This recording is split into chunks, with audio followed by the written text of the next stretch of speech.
Thank you for having me. I can hear you. Okay. I hope you can hear me. Yeah, fantastic. I can hear both of you too. Now, I'll start with Mr. Jide Ojo. Now, the sole administrator said part of his mandates included restoring full and effective legislative activities in the state. Now, can that be done without restoring the governor to his rightful position? Well, I think the sole administrator is trying to make the best of a bad situation. He's had his work cut out for him. He's not having the full complement of the governance structure because he just had to work with the civil servants. The legislature is absent, and so he just will have to patch things up and monitor the peace and security. I think likely that's what he has said is just there to ensure peace and security of lives and property. And luckily for him, the federal government has deployed as additional human assets to Rivers. I learned about 10,000 military operatives were deployed, and additional police officers. So at least that mandate is very clear. But in terms of overseeing the ministries, departments, and agencies, he might find that a little bit tricky, given the fact that he has to just be briefed and learn the rope. And before you say Jack Robinson, the 6 months will be over. But it's good he started on a good note. At least the guns are silent. There is no more report of pipeline vandalism in the last 72 hours. And he's been inspecting projects. Like today, he went to inspect the construction of the House of Assembly that was burnt in October 2023. It's quite unfortunate that billions of naira is now being used to rebuild a structure that the arson of which could have been prevented if the security operatives deployed to that assembly had been left to their responsibilities. But the point is that not a few believe that it was that arson was politically motivated. And I did say at that time when it happened, I wrote about it in my column in the Punch newspaper, that this just didn't happen. This is not a fire incident that that can be classified as a natural occurrence. Okay. But what has been done has been done. The most important thing is that there is not a serious attempt to rebuild that legislative assembly. And I do hope that the new administrator will succeed in putting that in place before the end of a 6-month stay in Rivers. All right. Let me go to Tunji now. Now, the Attorney General of the Federation, Lateef Fagbemi, a few days ago defended the declaration of the state of emergency, saying that the governor failed to speak up or condemn the attack on oil installations, and that the president made the declaration in the best interests of the people of the state in ensuring safety, stability, and of course, protecting oil assets. What do you make of that statement in defense? I think I beg to disagree with the Attorney General that that was made in the best interest of the people of Rivers State. I think it was politically motivated as far as I'm concerned. Because what they are doing today now, what the sole administrator is doing today, can be done even with the governor in place. It can be done. What we need, let's even assume or admit that there's a pipeline vandalization or whatever. What is the work of security?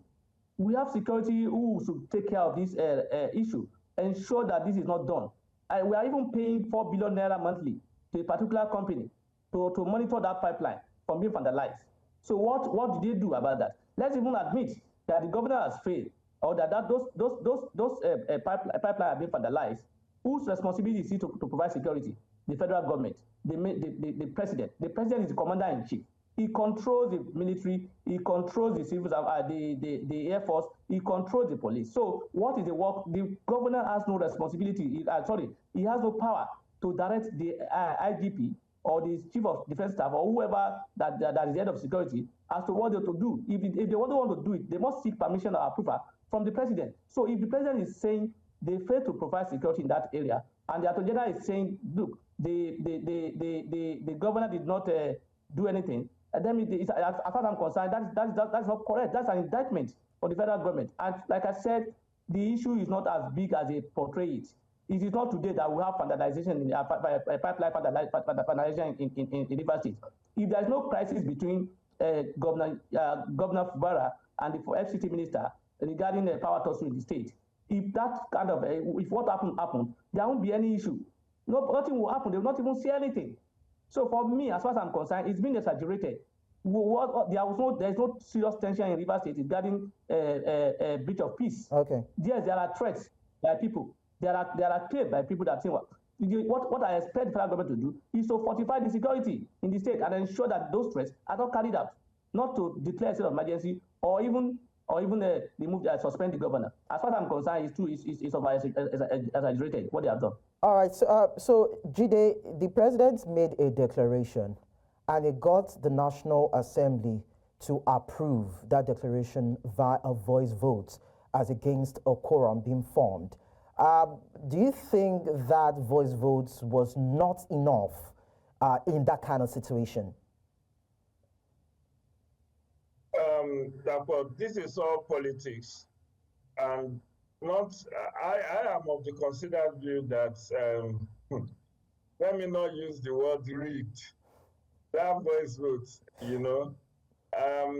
clearly where you need 2/3 majority, you have to have a division or an electronic voting. That's when you know. All those ones that all the figures being bandits, like the Speaker of the House of Reps said, there were 243 that signed the register. How do we know that those 243 were actually present? Is it not possible for somebody to write someone's name in their absence in order to make the number? And somebody stood to say, let us have a head count. The speaker refused. It's obvious that they are working to the answer.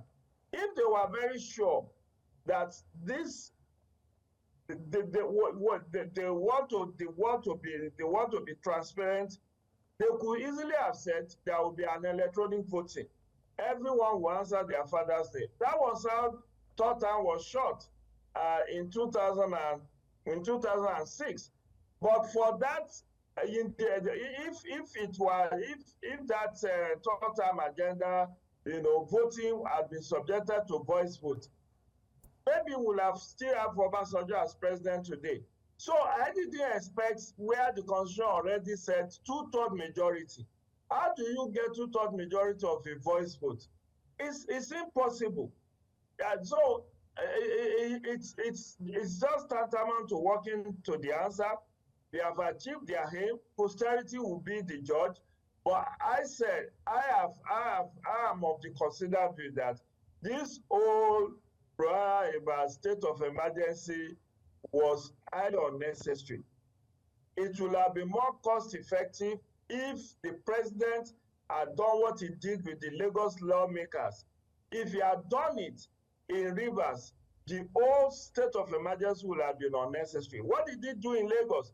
He sent eminent persons, 2 governors, 2 APC former governors, Governor of Osun and Governor of former Governor of Osun, Chief Bisa Akande, and Chief Olusegun Oshoba, former Governor of Ogun State, to go and mediate.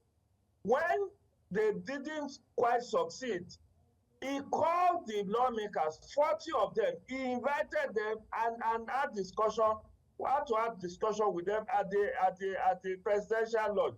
Why didn't he do that? Call the 27 lawmakers in Rivers, call the governors and have a tete-a-tete with them and say, look, this in the larger interest of Rivers State, please work together. Yes, litigation cannot all solve the problem. There is a proverb in my part of the world where they said people don't come back from court and be friends. Yes, there should have been a further mediation after that Supreme Court decision.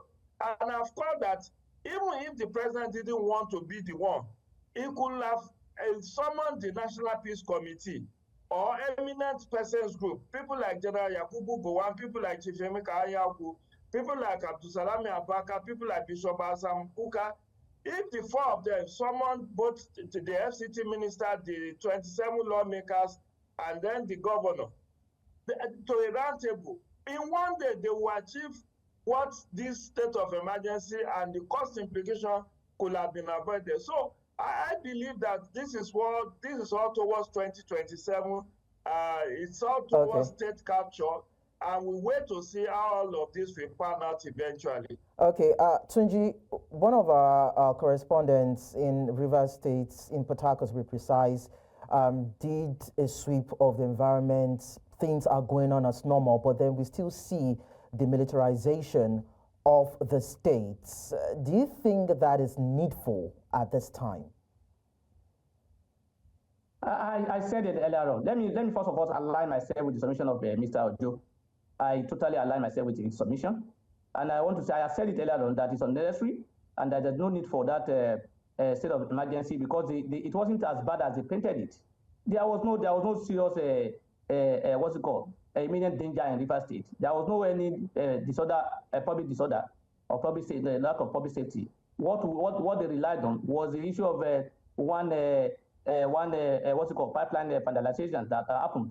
And then they are also talking about, you can see now that the Attorney General, with due respect, they lied to us, because he said the governor failed to do anything regarding the House of Assembly that got burnt. And today we are becoming aware that the House of Assembly is even under construction. It's almost completing. So for that is not, and that was one of the reasons why they said there is no assembly in Rivers State. And I beg to disagree. There was no assembly in Rivers State, and the members of the House of Assembly are passing bills into law, are issuing a warrant of arrest, are issuing notice of impeachment, and they say no assembly is not working, no assembly in Rivers State. Why are they doing all those things? Where were they sitting? So for me, as far as I'm concerned, Section 11 of 5 said as long as the assembly is meeting and passing the resolution, there is assembly in Rivers State. So for me, it was like Mr. Ojo said, it's just geared towards 2027. It's politics. It's just power state capturing. There are so many states where people are being killed. There are so many places where so many things are happening. There was not even any statement from the federal government talking about even declaring any state of emergency. So for me, it's not good. People are talking about is to prevent imminent danger. With danger, a serious president or responsible president, I'm quoting them, will not fold his arm and allow state. Everything that the president want to do must be in line with the Constitution. Is there anywhere in the Constitution where they say the government should be suspended or an sole administrator be appointed? I'm not aware of any. So if in fact, even if you have good intention and what you are doing is genuinely is a genuine intention, as long as it's not covered by the Constitution, it is illegal and not constitutional. So for me, it is not in the best interest of the people. It can even be, this issue can be resolved by not even calling all the entire 27 members of the House of Assembly and the governor, by calling Mr. Wike alone, and the president called Mr. Wike alone and talk to him. Say, Mr. Wike, let peace reign in your state. That will end the case. Okay. Mr. Wike, once he gives directive to this assembly member, they'll dance to his tone. And we know all this thing that is happening. So for me, as far as I'm concerned, it's just a simple matter. The president is not interested in having the matter resolved. That's what they want to achieve. They want to achieve that state capture as stated earlier on, and that's what they're working towards. It's working from the question to the answer. All right. From the answer to the question. Tunji Abdulhameed, Jide Ojo, thank you so much for sharing your thoughts with us.